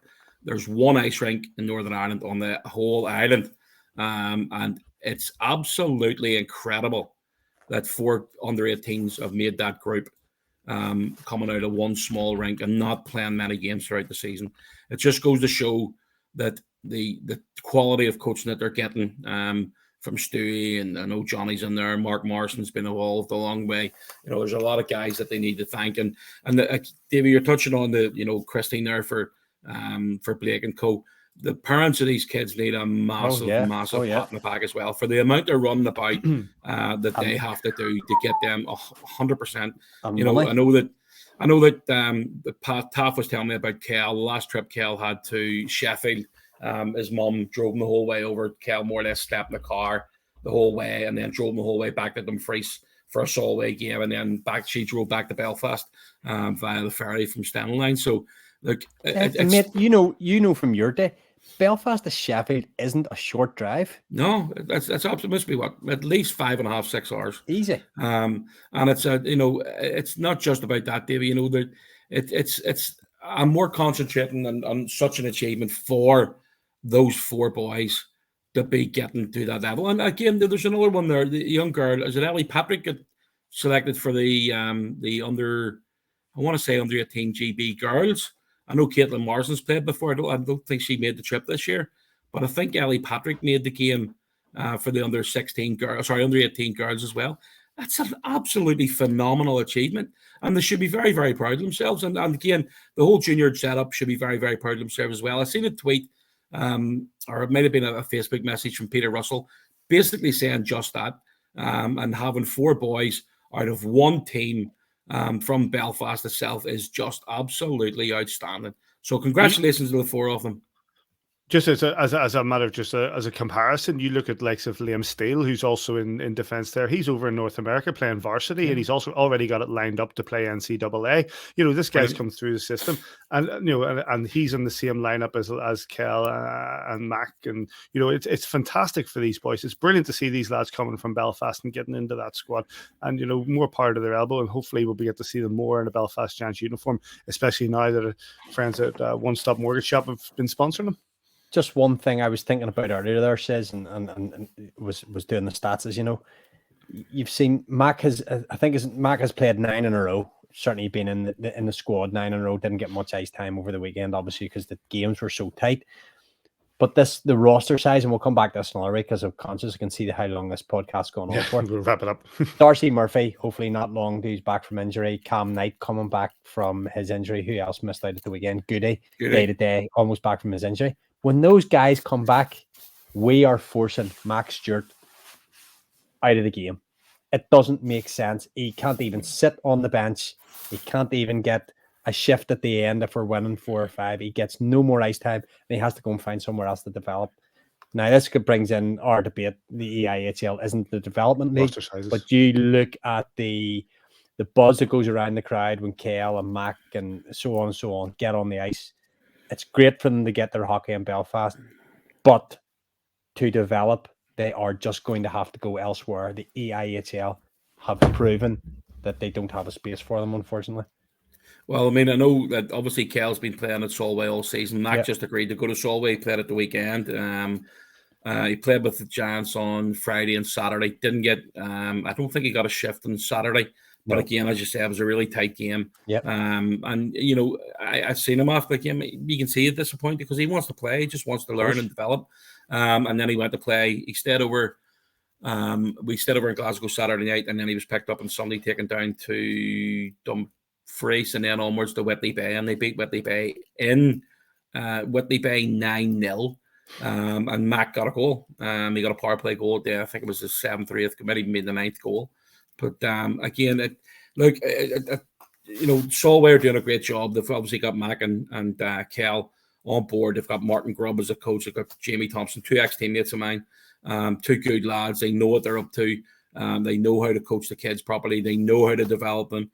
And hopefully it's going to stem really well for the Belfast Giants down the line as well, because, God knows what other injuries we're going to pick up for the end of the season. Hopefully they do get more ice time. I'd really like... We love getting the kids on the ice, but the whole aspect of only 19 players on a roster just absolutely baffles me. I don't get it. I don't want to get into a massive debate about it now because you had the whole show at the start of the season, but we should have the opportunity to put these kids on the bench for the experience even on its own, just to basically be about the lads, and they're training with them every day, and they should be allowed 20, maybe 21 players on the bench, and it even put a stipulation in there that they've got to be under 21. GB born players, that's the bit about the EIHL that I just don't get. I think that's certainly something that we will revisit. There's a couple of topics I've written down here for revisiting. That's one of them, and the other one is scheduling, which I think is going to be a major one in the coming weeks. But on that, gents, I think we're running nearly an hour and 50 minutes now, which is 10 minutes more than last week. But we'll wrap things up. A big thanks to Aaron Murphy, big thanks to Mark Garside, to Mark Cooper, to Ciaran Long and Adam Keefe for joining us. Also to Chris Lovell. Great to have him on to chat about Pride Weekend this weekend. As I said, there are shirts shirt off the back, and our proceeds will be going towards the Rainbow Project, and that's on Friday and on Saturday for the Belfast Giants. The games: Belfast against Coventry on Wednesday 7 p.m. at the SSE Arena, and Belfast against Cardiff in the league on Friday at 7 p.m. at the SSE Arena. Both those games are on Premier Sports. And Manchester Storm versus the Belfast Giants at Planet Ice in Altrincham, 7 p.m. on Saturday, and you'll get that on Storm TV. Big thanks to, well, if any, there was a better example of this is on A View from the Bridge, it's a team show. Big thanks to Joe Neal for sending in the news. Big thanks to Simon Kitchen for getting down and doing the interviews at training. Big thanks to Davy McJimsey for the stats and for cutting the videos for regards to the goals. Thank you, gentlemen, for your company this evening. Silence. Just give a wave. I'll do. We'll wave for the ones on YouTube, and you get us. Thanks very much, Patrick, for it all. and Patrick, who's going to spend the next, I don't know how long, sorting this out in this show. Look, he's made it easy for himself now, Davey. He's going to be in bed before 11:30. That's great. I'll be honest with you, it's not as difficult as it used to be. It's still a little bit of work. Not as difficult. If you threw an F-bomb in there, says it might take a wee bit longer. Do not throw. So on that note, on that note, you get us at AVFTB on Twitter, on Facebook, on kingdomofthegiants.com, on your favorite podcast clients, on YouTube, and now on Spotify video. Wherever you are this weekend, we hope you enjoy your hockey, and we'll catch you here next time on A View from the Bridge.